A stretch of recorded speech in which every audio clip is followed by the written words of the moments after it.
Vamos iniciar aí a nossa segunda unidade do segundo bimestre, né?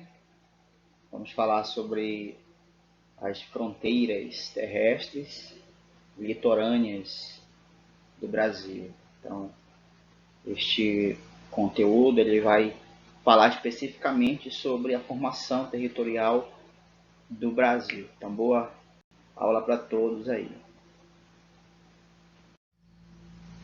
Então, para compreender a atual configuração do nosso território e as relações políticas do Brasil com os países vizinhos, né? E não só com os países vizinhos, mas com países fora do continente americano, é importante pensar como os limites territoriais nacionais foram organizados. Então, tais limites foram construídos ao longo da história do Brasil e são caracterizados por seu povoamento. E aqui nesse conteúdo nós vamos observar todo esse processo da formação territorial do Brasil. A configuração atual do território brasileiro é muito diferente daquela originalmente, né, que foi demarcada pelo Tratado de Tordesilhas no ano de 1494, do qual no Tratado de Tordesilhas a parte oeste, né, do Brasil pertencia à metrópole espanhola e a parte leste do Brasil pertencia à metrópole de Portugal. Então, a palavra tratado significa acordo verbal ou escrito entre dois ou mais governos independentes. Então, como vocês podem observar aí no slide, a formação de nosso território, a origem dela, né, está associada à combinação de uma série de fatores de ordem econômica, política e social.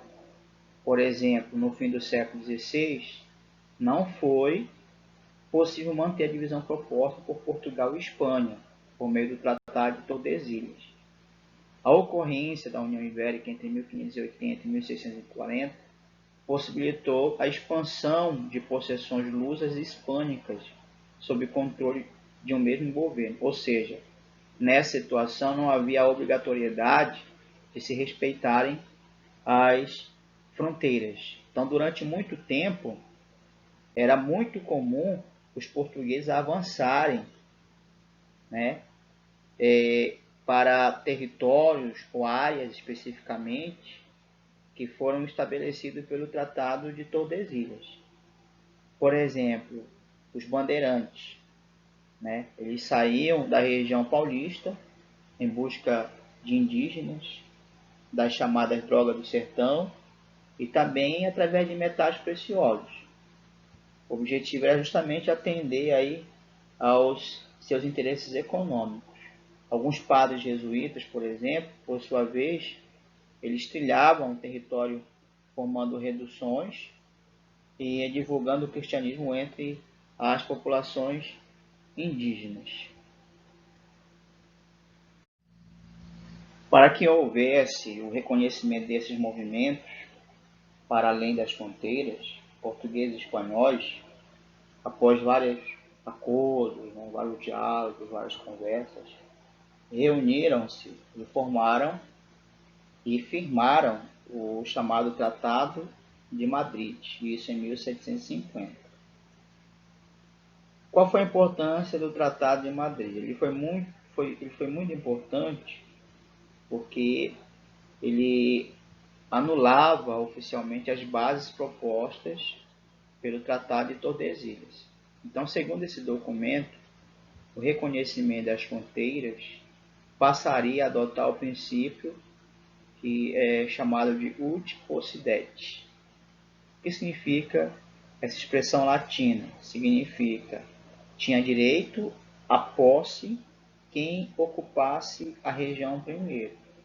Ou seja, mesmo que a parte oeste pertencesse à Espanha, né, pelo Tratado de Tordesilhas, mas quem a possuiu primeiro, quem se apossou da parte oeste do Brasil, da região oeste do Brasil, né, foram os portugueses.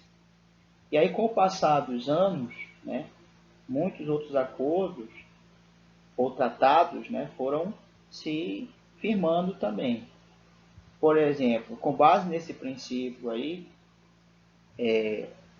do chamado ut possidetis, Portugal também teve controle sobre as regiões que hoje correspondem aos estados de Santa Catarina, do Paraná, do Rio Grande do Sul, Mato Grosso, da região amazônica, né? Se vocês forem observar depois o mapa da página 364, vocês vão observar, né, a ocupação dos portugueses sobre todas essas áreas que eu citei aí para vocês através da aula.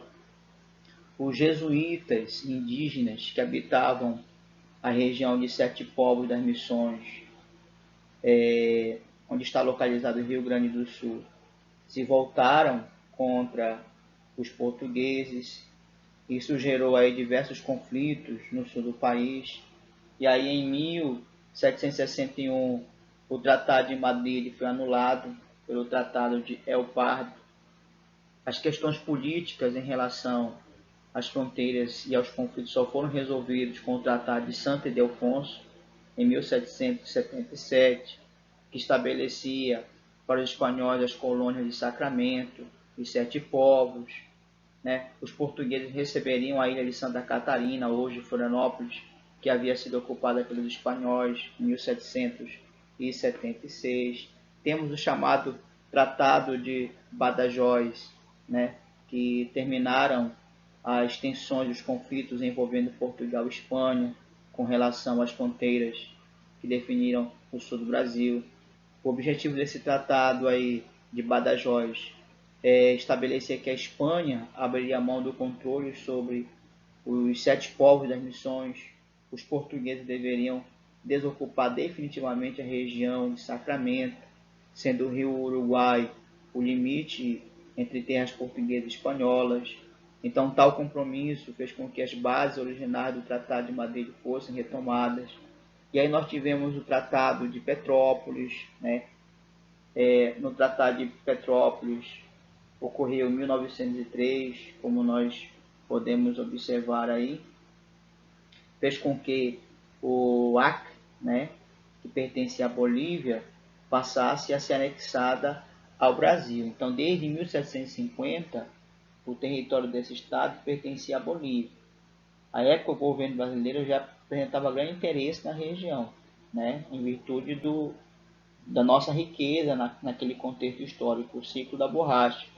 Ficou decidido que o Acre passaria a pertencer ao Brasil e o governo na época pagou uma indenização. Olha só a indenização que o governo pagou ao governo brasileiro, ao governo boliviano. O governo brasileiro pagou ao governo boliviano uma indenização de 2 milhões de libras esterlinas à Bolívia.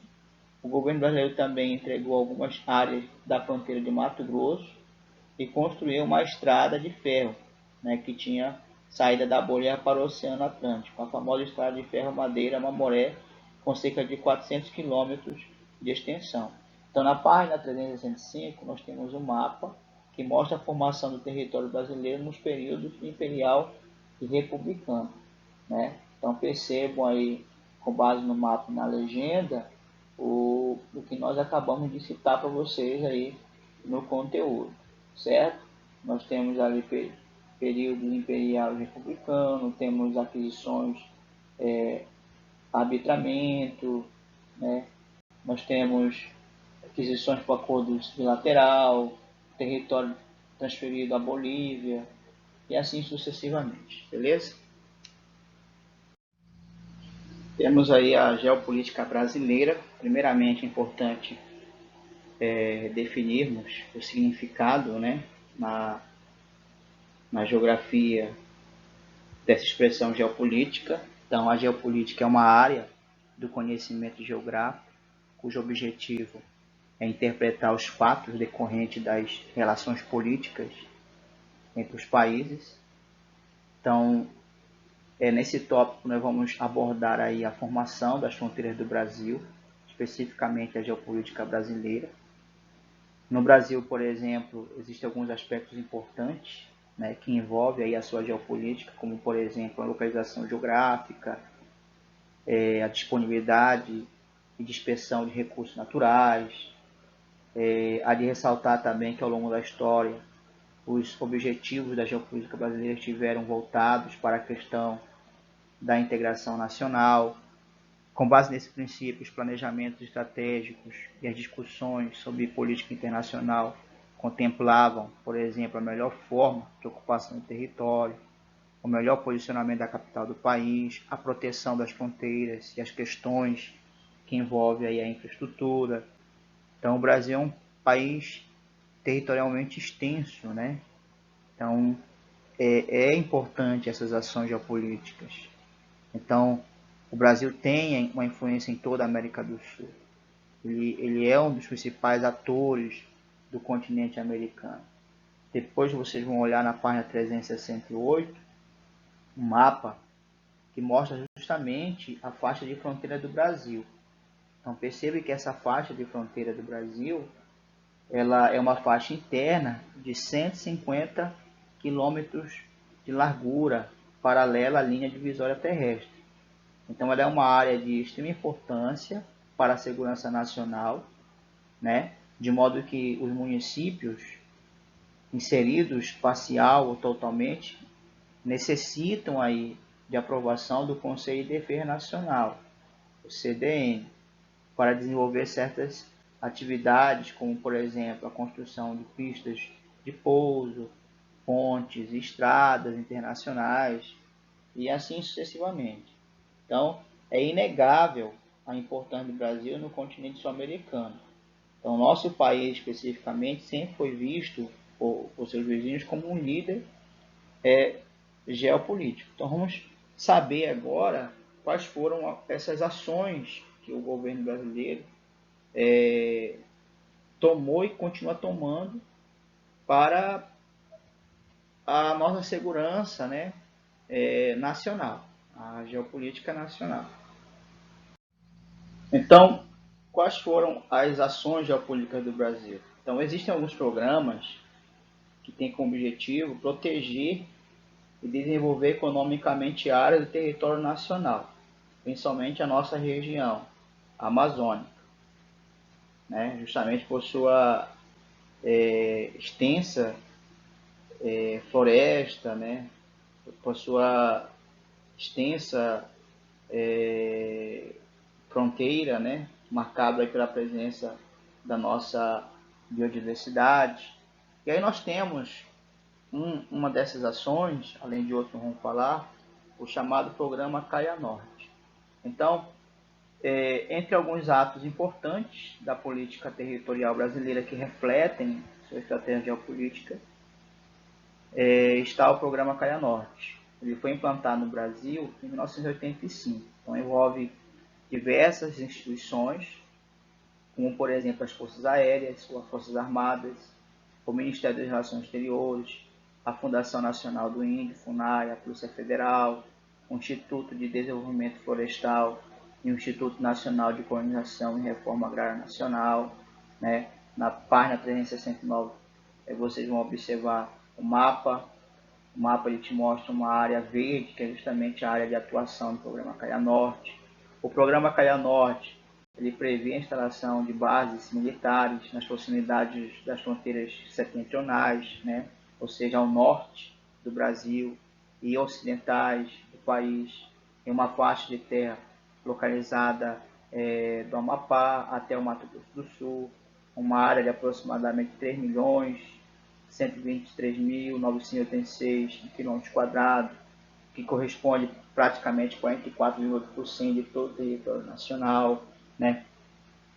Entre os principais objetivos do Programa Caia Norte na Amazônia, é possível citar aqui alguns. Por exemplo, assegurar a soberania nacional, para que nenhum outro país invada, né, o nosso território, nenhum país vizinho ou país de um outro continente. Promover o desenvolvimento regional sustentável, integrar a população, ocupar vazios estratégicos, melhorar o padrão de vida e promover o desenvolvimento econômico em âmbito estadual. Temos aí o Sistema de Vigilância da Amazônia, o CIVAM, que é um outro importante projeto geopolítico. Ele foi implantado em 2002. O objetivo do CIVAM é instalar um sistema de coleta, análise e controle de informações gerais sobre a totalidade do espaço da Amazônia.